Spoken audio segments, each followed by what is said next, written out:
If you want to download Outlook app on Windows PC or laptop, first open the browser you usually use. For now it's Microsoft Edge, so I just open that and click here and just type Outlook and search.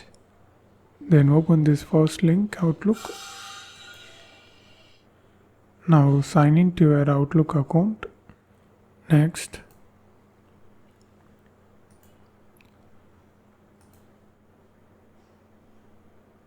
okay, now I signed in. When I signed in, immediately you can see this option. You just need to click this. Then here you can see install Outlook app. Install.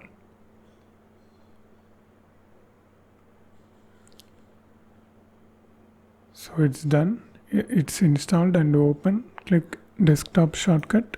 Hello. I just show you. I just close this completely.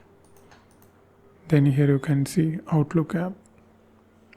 If I click that, it will directly open up the Outlook mail. That's it. So this is how you need to do. You just need to sign in your Outlook account on the Outlook website. Then you can see the gift like icon here. You just need to click that, then install. That's it, it's done. So this is how you need to do. And if you want to know more videos about Outlook, watch this playlist.